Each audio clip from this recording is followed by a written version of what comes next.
Welcome into Moving the Chains, brought to you by Founders Federal Credit Union. I'm Kevin Thomas alongside Jerel. Hendricks got a great show today. A very special guest here to talk some Lowcountry football. Jack DeLongchamps. Jack, how you doing today? Man, I appreciate you guys having me. Excited for an awesome show. Appreciate you joining us. We really do. If this is you guys' first time tuning in, be sure to follow us on Facebook, Twitter/X, Instagram, and more at Movin Chains. Website, movingchains.com. Podcast on Apple, Spotify, Google, and more. Jack is the CEO of the Pencil Talk Pod. He's a Flops on the Ground reporter for 11.7, the director of marketing and content for the Charleston Edge Collective, and a play-by-play for Friday Night Rivals in the Lowcountry. Jack, let's start with some of those big boys down in the Lowcountry in 5A Division I. You know, we get a interesting matchup here, a rematch of just a couple weeks ago with Fort D traveling to Summerville. It feels like Coach Lorenzano with the Patriots there. They've had maybe a down year from their standards. You know, Fort D is one of the premier powers every year, but Summerville, they look really impressive, man. Do they have anything to worry about this week? And how deep can that Green Wave team go, you think? Well, I mean, think when we saw how far they make the run last year, right? With Coach Ian Rafferty, who's got NFL pedigree. He's got ACC second-team pedigree. Like, this is the real deal. And they found their guy. They always had the talent, right? But all of a sudden you implement kind of winning culture, which I know, not to sound so coach speak, like I think that was maybe the missing piece. And in his 5-year run, like he's got this thing, not only the expectation to play for lower state championships, now it's to go win the dang thing. And falling short against White Knoll, I think taught this group a ton. You get their starting quarterback, Jaden Cummings, who's heading to Dartmouth next year, an absolute stud on the gridiron. But like, I think it's his intangibles off the field that have this team ready to not only go make a lower state run, but try to go win the dang thing in Orangeburg this year. One of the coolest stories we saw the second half of the year was the Cane Bay Cobras getting hot, and that was cool. They face off against Ridgeview in this one. Ridgeview's got a high-flying offense. They really get it done. We've kept up with them, but, that Cane Bay story, can they continue it this week, especially getting a bye and winning the region? Man, it was really cool to see them. It's funny, that region in general, right, was just such a gauntlet this year, and it felt like everyone was just kind of beating the heck out of each other, right? Lucy Beckham making the 4A to 5A jump. They are the only loss for Cambay in region was to a Lucy Beckham team. That was their only win this year, right? So many talented quarterbacks in that region that, to be honest, and I know Russell's there, the Cambay coach well, and having done their broadcast earlier in the year, man, he straight up told me, he's like, we're not a good football team right now. They just weren't at that stage of the season. But isn't that the beauty of this dang thing? That every Friday night, you got to go snap the freaking football and go hit somebody. And with their style of play, with what he's created out at Cane Bay in his tenure there, they're going to be in every game, right? There's no lawn chair in their football program. There's no fold, right? They're going to continue to show up, hit people in the mouth, running that option where they're going to have 3 different running backs that can beat you every Friday night. So obviously understanding what Ridgeview brings to the table, and they've got a lot in front of them. But for Cane Bay, right, like how do you count a team out? 0-7, you win 3 games in region. Now all of a sudden you call yourself champs. You're going to go home with a ring. Like, yeah, why would you count it up? You'd be crazy too, especially this time of year where you hang your hat on defense and they got a great chance to go win this thing, just as everybody does. One of our favorite coaches we had a chance to talk to is Jamar McCoy down at James Island. Just an absolute awesome interview, man. Just a ball of energy there. They travel up to Carolina Forest. The Panthers for Coach Morris have a couple of really good backs. They've combined for like 2,100 yards on the ground, something like that. James Island, we know they've got a tough defense, as always, I think allowing 8 points per game or something like that. What's interesting to me is, they had the week earlier this year where they lose their best player midweek, goes down to Florida, and they kind of turn around and kind of start making some plays at that point. How did that kind of galvanize that group and kind of turn them into, what could be a contender here in 5A? It's so funny. Have gotten the opportunity to meet Jamar McCoy, and as you guys have as well. Can't you doesn't he just ooze confidence and inspiration? Yeah. It's not a surprise this guy ran for Congress, and he's the perfect coach to be the leader of men, right? So let's be honest. James Island was not a very good football program until he got there. And again, it's just this idea of getting your guys to believe that they can win. So you mentioned their stud running back who transfers in the middle of a season, right? It's kind of, I guess, mirrored the college game. And when I talked to him, he was not shying away from that conversation. And I'm not going to do it, and I don't need to because it doesn't matter. But he goes, as a man, I had to look at myself in the mirror and understand I have my entire career hung my hat on the idea of having 7, 8, 9 different guys beat you. When we distribute the football, and I solely focused in on one guy who might be really talented because we just weren't as good. Right now, his defense is going to keep him into games because that's who he is and that's their identity. But all of a sudden, you lose a kid, and then it's the next man up. again, we had him last week against Wando in the first round of the playoffs, and they had 11 guys catch the football, right? Like a quarterback that only throws for about 100 yards per game, but they distribute all across the field, 4 freshmen with catches that started the season out on JV. He doesn't care who it is that's got the ball in their hands. Like, he's got utter complete trust in everyone in that program. But Kevin, you mentioned it. That defense, dude, is really, really, really good.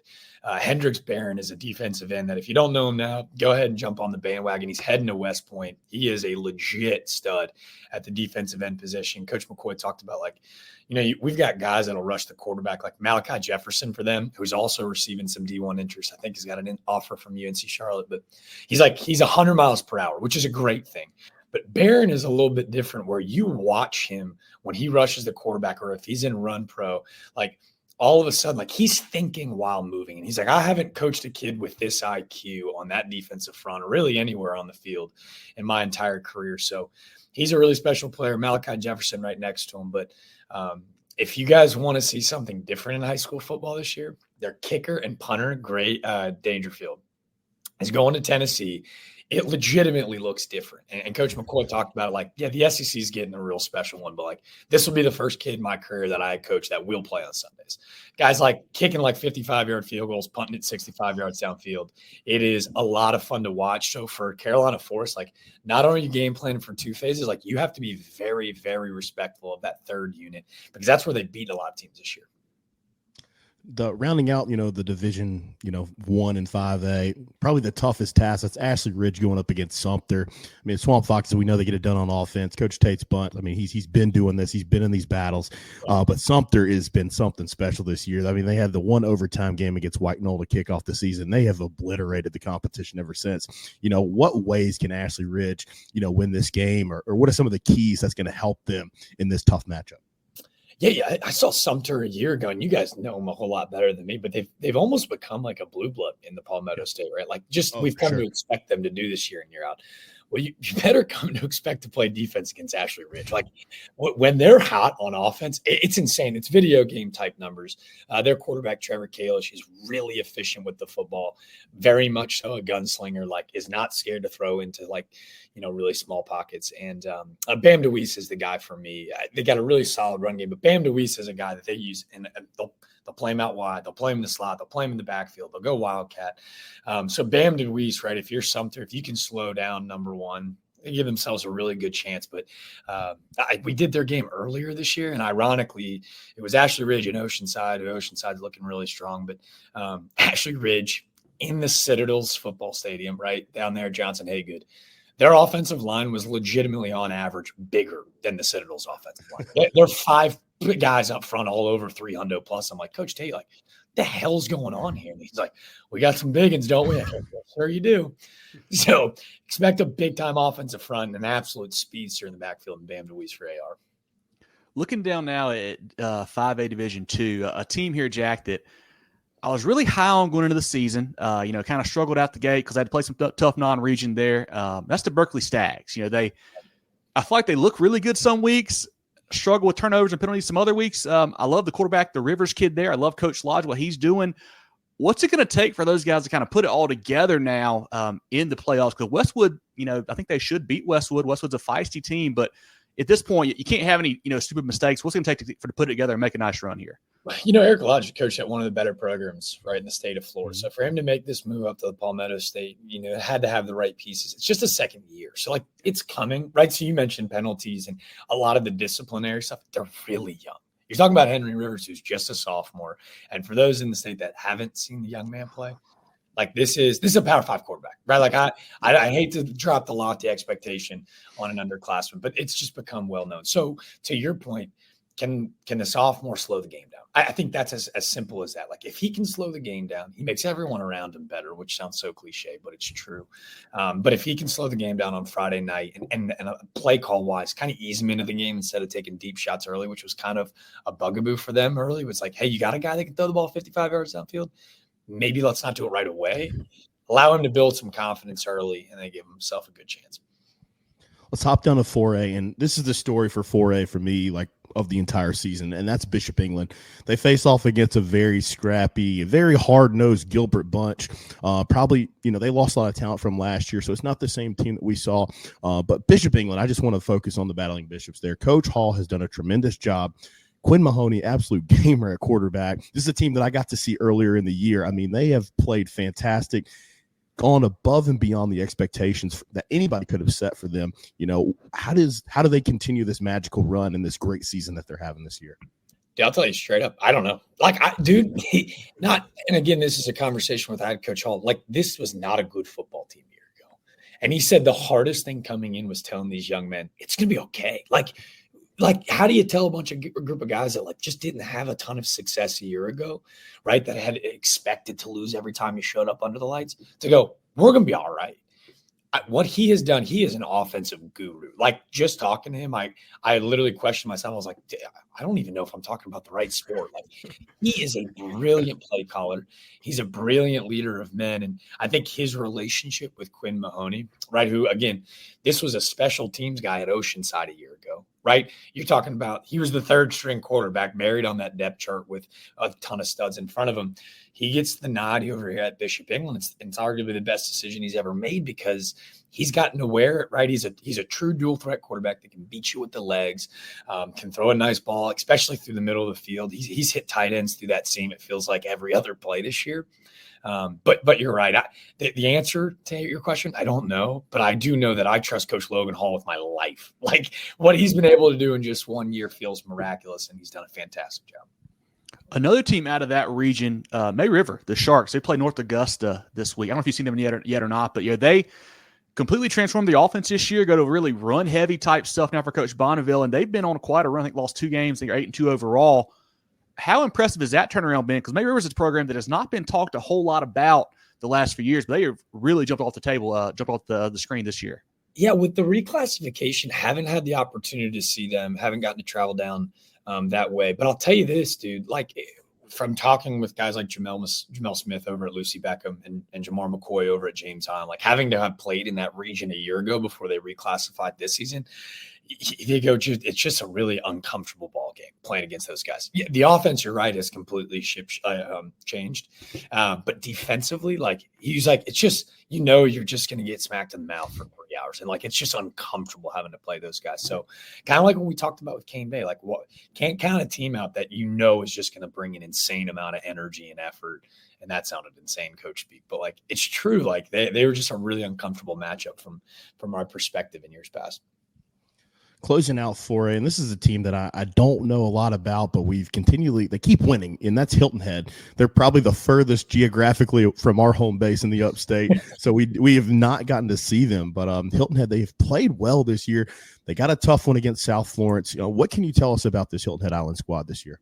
Not much either, right? I bet I'm curious to see if we're about as far apart as you guys are from them as well, which is a shame, right? I remember talking to Bryce Librand 2 years ago when Beaufort made that run and won the state championship, right? That part of the state is so under-recruited that he was the biggest thing and the most important piece of the puzzle of us winning the state championship is not only just us, this entire region of the state is getting a little bit more love. So to your point, right, maybe as a journalist, I got to do a better job of going down and covering the Hilton Heads and the May Rivers because there's some studs down there. And I think that's always how to play into their advantage, right? We don't really know a lot about this Hilton Head team. I can tell you that from just box score watching, right? They got 3 guys on the outside that can beat you every Friday night. And I think that's really going to be their biggest asset moving forward.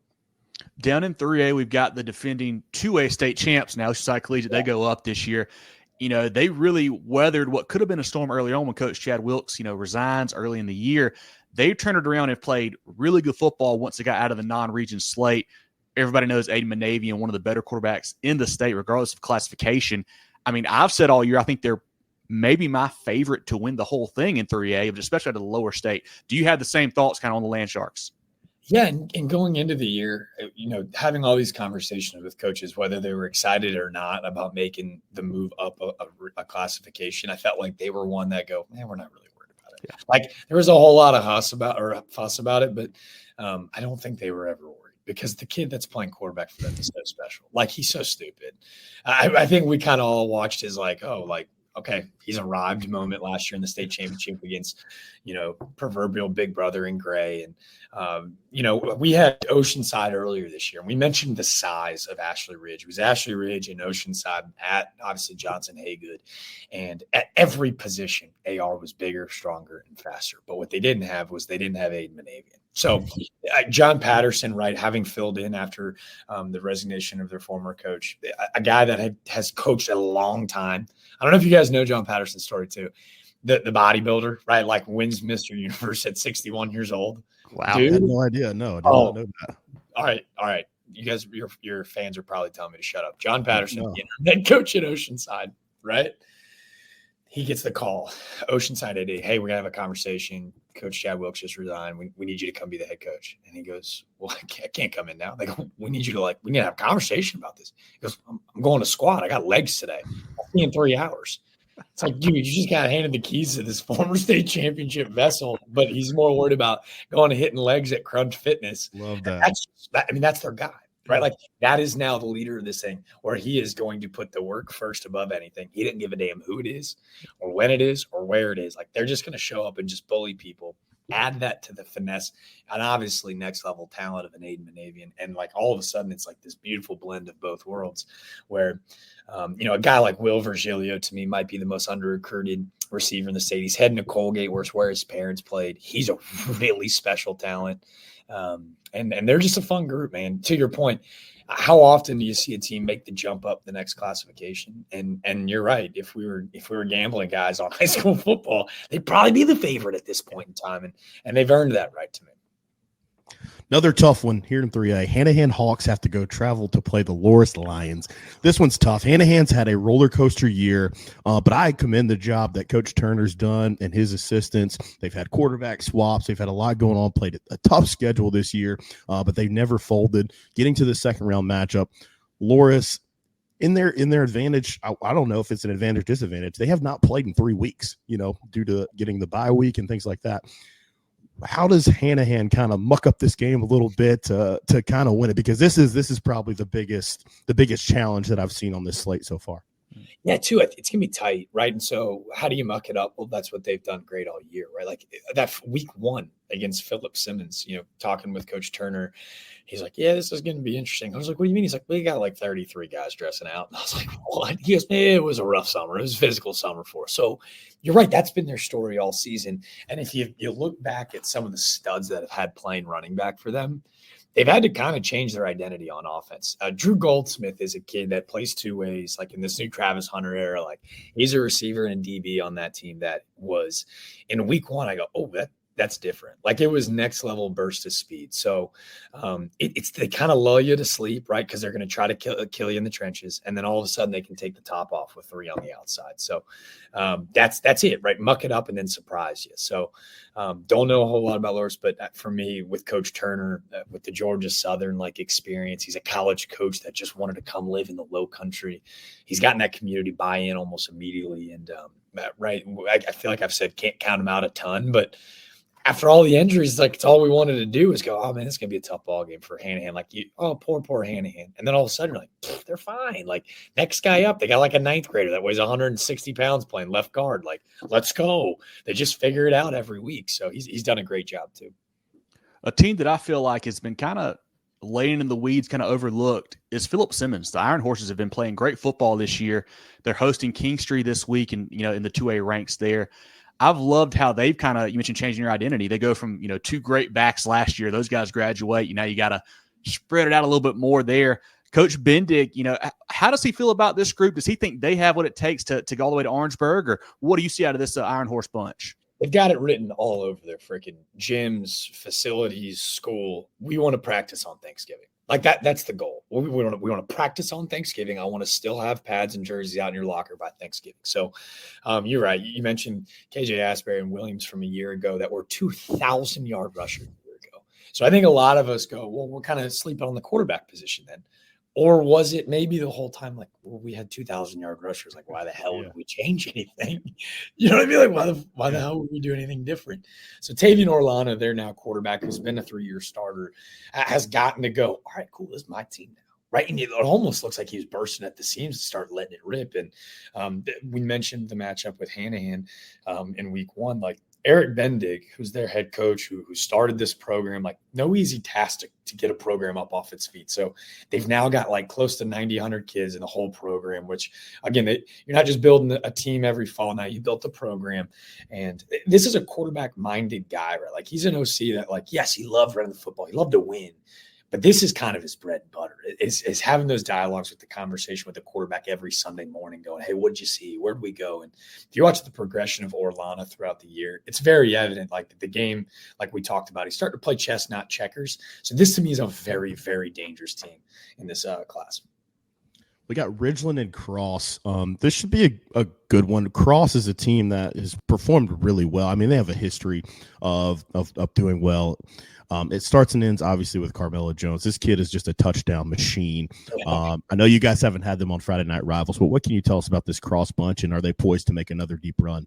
Yeah, well, it's just the name game, right? Like you just come to expect them to show up every fall, like late in the year. Carmelo Jones, though, he's JT, right? Like he scores every day and wins. Yeah. Like 100, like it's again like not gambling guys, but big minus $1 million for him to have 2 touchdowns every Friday night, right? Like the guy's a stud. His visions, his patience.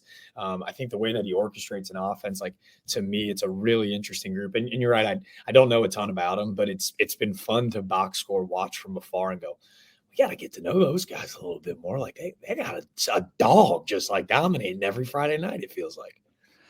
It is state championship week for SCSA. On Friday night, we've got a big 4A matchup, Hammond and Porter-Gaud. Hammond going for 8 in a row, which is just unheard of in any sport, any classification. Porter-Gaud, played them tough earlier on in the year. J.J. Flood and those boys can get it done, but Hammond's a different animal, man. What do you see happening on Friday night in this matchup? Hammond is a different animal. I had the opportunity because I think they played those state championship games last 2 years over at Charleston Southern, so I helped do some stuff over there. And everything they do, from when they get off the bus to the way they approach a locker room to the way they come onto the field, you're like, no, this is just this is a championship program every year, and they know it too, which I think is really scary.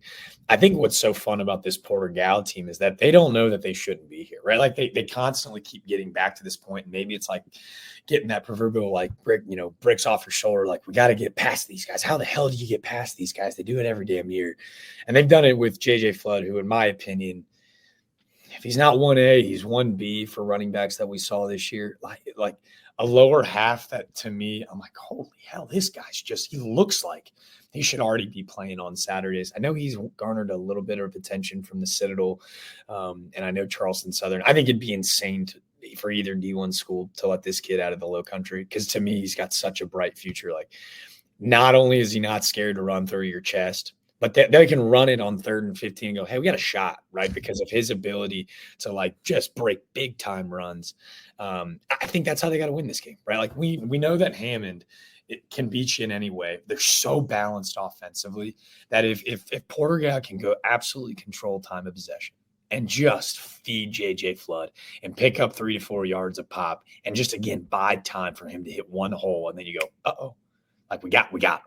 So they got to control the rock. You mentioned it, mucking it up, Jerel. I'm really scared of cursing on air because I've got a sailor's mouth. So I love that term. I love that term, but I'm always scared to use it. Oh, yeah. But, yeah, they got to muck it up. They got to muck it up big time. Put Founders in the game and win big with our great rates. Whether you're looking for a loan or want to grow your money with a certificate, Founders Federal Credit Union can help you move the chains on your financial goals. Not a member? No problem. Visit foundersfcu.com to see if you qualify. Federally insured by NCUA. Membership qualification required. Equal housing lender. Terms and conditions apply. All right, Jack, a couple easier ones before I let you go here. I'll actually be down there Saturday for the SCSA games at Charleston Southern on Saturday. So what is a good pregame spot? Jerel and I are big foodies, man. What should I grab some lunch at before I check out the game? Let's go. Dude, I got Charleston Southern basketball on Saturday. So are we going to have a date night? Is that what we're about to do? If we have to, I mean. Let's go. Who's paying? No, that's a good we'll make Charleston Southern pay. How about that? I love it. I don't know. What are we eating? There's a couple good barbecue spots right around the corner. They got a Willie Jew's barbecue. Okay. But if we're trying to keep it weird, let's go Cookout. Cookout tray, a little 585 action. Ooh. Those prices keep going up, but Cookout might be a move too. It's like, I don't know, it's like a 7-iron away from their stadium. As much work as you do with high school football, and we really appreciate it, you've done phenomenal work with college baseball. That's another media stream that it's really underserved, a sport that's finally getting the popularity, and the attention that it's due. I've been a college baseball fan, I'm ashamed to say, for a long, long, long time. Now, I'm not going to say how many years, but just love the work that you do, with Pencil Talk and 11.7 there. I guess we'll keep it in state to kind of, and I'll stick with Clemson, South Carolina. No offense to College of Charleston, Coastal, all the other great programs here. What is your outlook on the season for those two, the two flagship programs in the state? Well, I appreciate you kindly, man. Your words mean more than you know. It's been a lot of fun. And that's why I've looked up to you guys, man. Like, you're doing the state championship, meeting you guys last year. It's been fun to help serve, in our opinions, right, like a place that desperately needs the attention, right? Getting to tell these high school football stories has been a blessing. And then college baseball, to get back to the sport that I played and wasn't very good at, but now to get to be a part of it in a totally different light has been awesome. About as awesome as your Clemson Tigers. Very honest here. Let's be. This man's a pro here, Jerel. This man's a pro. Buttering us up. You see that? I tried it first. You like the transition? We've got to temper expectations, but I do want to tell you to buckle up because this team's going to be really good. I know that everyone's talking about them after doing their Savannah Banana stuff, but having the opportunity to be at that super regional last year, like Eric back, like, they got someone special running it, right? Like to have and the wherewithal to have Jack Leggett in the dugout. He gets thrown out of that game in the supers, right? Like everything that they are doing is building towards something bigger. And having received calls to maybe go to programs, maybe out west with big time dollar amounts, Clemson understood what they had, and they're pouring gas all over the freaking fire right now. And you bring in the banana ball thing to put more eyeballs on your program with awesome stuff that you're doing. And you bring back, in my opinion, I know we talked about this again, not to temper expectations, but I think Cam Canarella should be the bona fide favorite to win the Golden Spikes Award this year. The kid is super stupid. Like he just has the it factor. Right? 5 tool, give him the 6, which is just the it factor. Always delivering in the big moments. I still think the catch he made last year against Florida is one of the greatest catches in the history of the sport. Best thing I've ever seen live. One of the best sports moments of my life. It was so stupid. Like, game's over. The game is over. It's Willie Mays' basket catch, but he does it blindly up against the wall. And then he goes big fly. Like, it may have been the single greatest 20 minutes that a baseball player's ever had on a field ever. Ever. So you just bring that back. You bring back a whole lot of arms, which is where they needed to get better. And they did that in the portal. This is a team that's staged to make a big run. Did you want to hit the other flagship program? Yeah, you gotta talk about Paul Maneri's bunch too. I mean, we got to do it for our South Carolina fans that are listening. Okay. Well, Gamecockies, they're gonna be good, man. They're gonna be all right. They, again, question marks in the staff and the rotation. For me, I'm cool. You lose a guy like Cole Messina last year, who it was he and Ethan Petrie in the heart of that lineup. And I said at the beginning of last year, now again, very biasly, because Pencil Talk and Cole Messina were like OG from the jump. Moose was that guy. I mean, I'm a Clemson grad fan, but Moose was the guy. Moose was that guy. And again, kind of like we talked about Cam, just had the it factor. In every big moment, it just seemed like he was the guy at the plate every time. And he just constantly delivered. So how do you fill that role, right? Like Ethan Petrie is going to be a first-team All-American. Like he's going to show up and he's going to rate. How do you protect him now? To me, it's a different lineup constructed, like where there was a lot of power in the middle of the lineup. I think 1 through 8, they might even be a little bit better this year because they're going to be more consistent. Look for a guy like Will Tippett, who every year emerges late in the year. I think Will Tippett was another guy that played a really solid shortstop, can play center, hit big homers in that regional. Can he bring that leadership factor to that lineup? And when things get crazy, because they always do in SEC play, can he be the calming voice to go, hey, we're all right, boys. We're cool. And for a guy like Paul Maneri, who's won national championships, created obviously this dynasty at LSU, he keeps Monty Lee on his staff, which was, obviously, and in my opinion, maybe the best move, because all of a sudden you see the recruits and you see the transfer guys that, well, if he identifies what it means, which I know this might be tough to hear as a Clemson guy, like he is the guy, right? Like he's the cornerstone of he can recruit. I know, right? He's just so dang personable. So, Yeah, they're going to be in a great spot. I've said it for a long time, but between North and South Carolina, like every year, I think it's the best baseball in the country. So Clemson and South Carolina, NC State, North Carolina, Wake, Duke, and then we haven't even started talking about the mid-majors yet, which is every Tuesday, Wednesday mid-major matchup, midweek matchup. Like there's not a day off.